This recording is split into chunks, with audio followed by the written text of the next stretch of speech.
current government, to the Honorable CM Chandrababu Naidu sir, to our lovely Home Minister Madam Anita Vangalpudi Madam, other Honorable Ministers, is my humble prayer is that I was assured almost 7 months back that within 10-15 days this false case, which was a targeted attack, motivated attack to harass me and my family, would be filed with a closure report as a false malicious case within 10-15 days.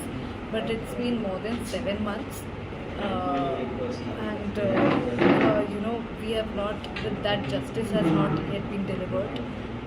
Dr. Ravi Shankar Ayanar sir, the ADG, the respected ADG CID, he assured us that all the evidence on record points to this being a false malicious case, and I don't understand that what's stopping them then. I mean, it's high time that they just file a closure report and stop all this harassment of my innocent family and just return us our electronic devices. There are 10 devices of my family which are lying confiscated illegally. They were illegally seized in the first place, so there's no point that they are still lying there.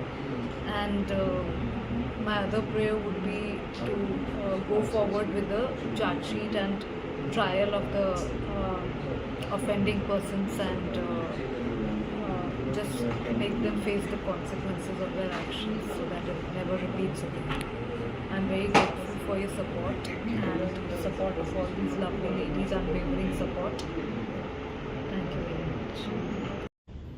Justice delayed is justice denied.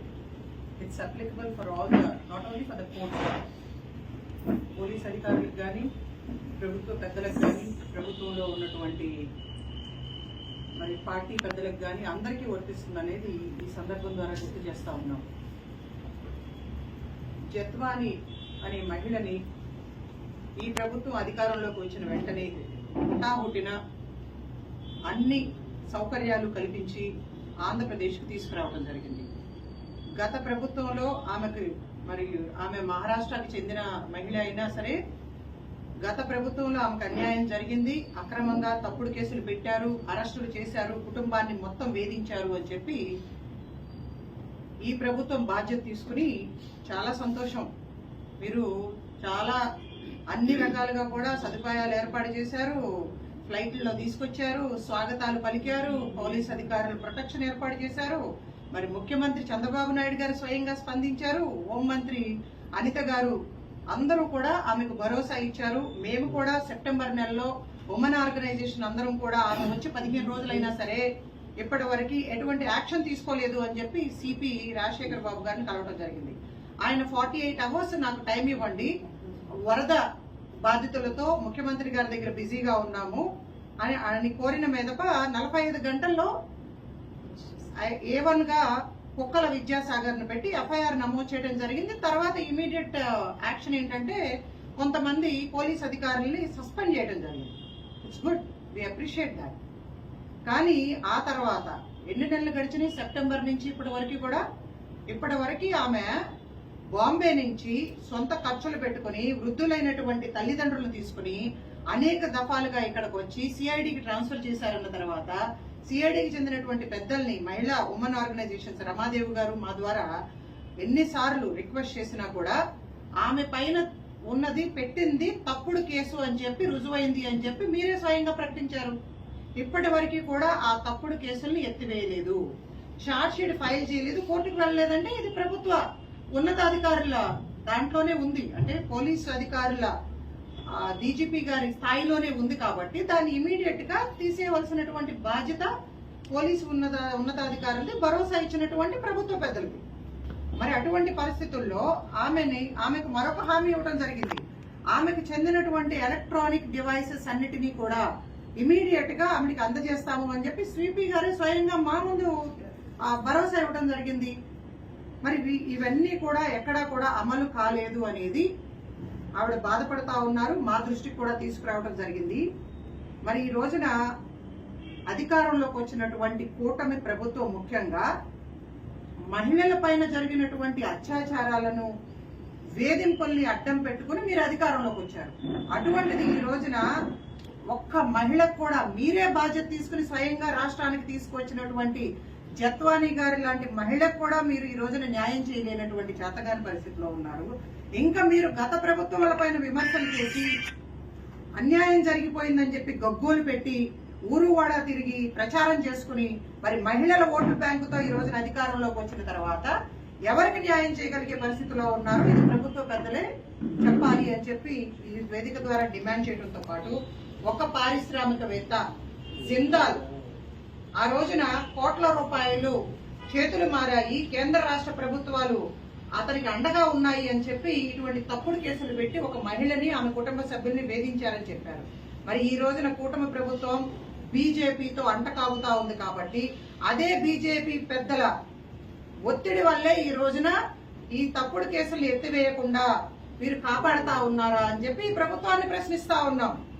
మరొక ముఖ్యమైన విషయం ఏంటంటే పవన్ కళ్యాణ్ గారు ఈ ప్రభుత్వాన్ని అధికారంలోకి తీసుకొచ్చానంటున్నారు. ఈ రోజున ఆయన కష్టం వల్లే ఈ రోజున అధికారంలోకి రావటం అని చెప్పి 2-3 రోజుల కిందట కూడా స్వయంగా ప్రకటించడం జరిగింది.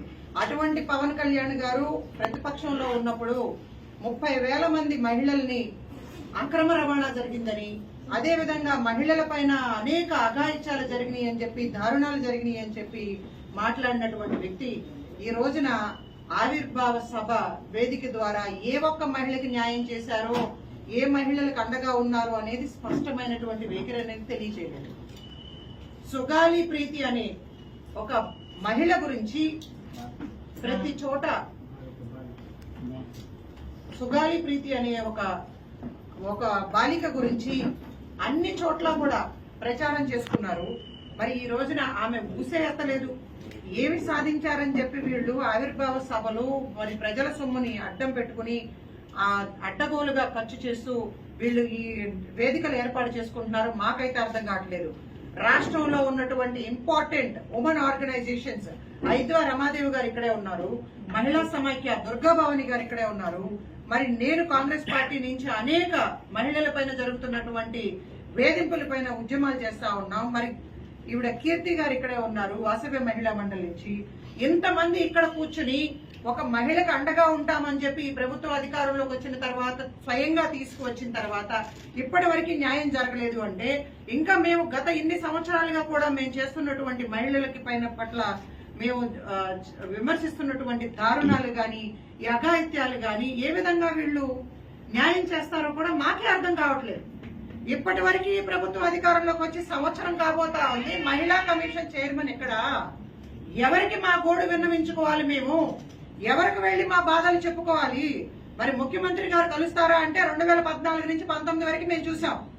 మేము ఎన్నిసార్లు కలిసే ప్రయత్నం చేసినా అపాయింట్మెంట్ ఇచ్చి కూడా మా మీద అక్రమ కేసులు పెట్టారు. ఇప్పటి వరకు కూడా మేము కోర్టుల చుట్టూ తిరుగుతా ఉన్నాం.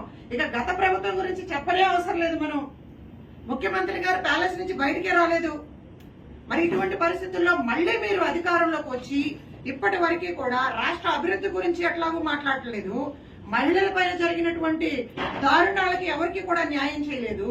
మీరన్నా పోనీ నిర్భయ లాంటి చట్టాలనన్నా ఇంప్లిమెంట్ చేసి మహిళలకు అండగా ఉంటారు అంటే ఎక్కడ దాని గురించి ప్రస్తావనే లేదు. మహిళా హోంమంత్రి గారు ఉన్నారు అంటే ఆమెని అపాయింట్ చేసిన తర్వాత ఒక వారం 10 రోజులు మాత్రం మీడియాలో హడావుడి చేశారు. ఆ తర్వాత ఎక్కడైనా మహిళల సమస్యల గురించి మాట్లాడటం విన్నారా? కొన్ని మీడియా వాళ్ళు మీరందరూ వెళ్తుంటారు కదా, ఎక్కడైనా కనిపిస్తా ఉన్నారా? మాకైతే కనపట్టలేదు. అందుకనే మేము ఈ ప్రభుత్వాన్ని డిమాండ్ చేసేది ఏంటంటే ఎక్కడో ఇతర రాష్ట్రాల్లో ఉన్నటువంటి మహిళలను తీసుకొచ్చి ఇక్కడ వాళ్ళని రోజుల తరబడి కూర్చోబెట్టి వాళ్ళు ఆర్థికంగా ఇబ్బందులు పడతా ఉన్నారు. పైగా మీరు ఈ కేసును డిలీట్ చేయడం వల్ల ఆవిడే స్వయంగా చెప్పారు జత్వానీ గారు, ఆమె పైన అనేక రకాలుగా కూడా వేధింపులు గురి కాబడతా ఉన్నాయి. ఆమెకి పైన మళ్లీ కోర్టుల్లో కేసులు వేస్తా ఉన్నారు. ఆర్థికంగానే కాదు మానసికంగా కూడా ఒక మహిళ కుంగిపోయే పరిస్థితికి మళ్లీ రాష్ట్ర ప్రభుత్వం తీసుకొస్తా ఉందంటే ఇది మీది మంచి ప్రభుత్వమా కాదా అనేది మీరే తేల్చుకోవాలి అని చెప్పి ఈ ప్రభుత్వ పెద్దల్ని రిక్వెస్ట్ చేస్తూ చంద్రబాబు నాయుడు గారి మీద, లోకేష్ గారి మీద, పవన్ కళ్యాణ్ గారి మీద పెట్టిన కేసులు వారి గురించి అసభ్యకరంగా మాట్లాడిన వాళ్లపైనే చర్యలు తీసుకోవటం కాదండి. మాలాంటి మహిళలు అనేక మంది అనేక సంవత్సరాలుగా మహిళా సమస్యల పైన పోరాటం చేస్తా ఉంటే మీరు మా పైన కూడా తప్పుడు కేసులు పెట్టారు. మా పైన కూడా అసభ్యకరమైనటువంటి పోస్టులు పెట్టారు, వాటన్నిటిపైన కూడా చర్యలు తీసుకోవాలి అని చెప్పి ఈ వేదిక ద్వారా డిమాండ్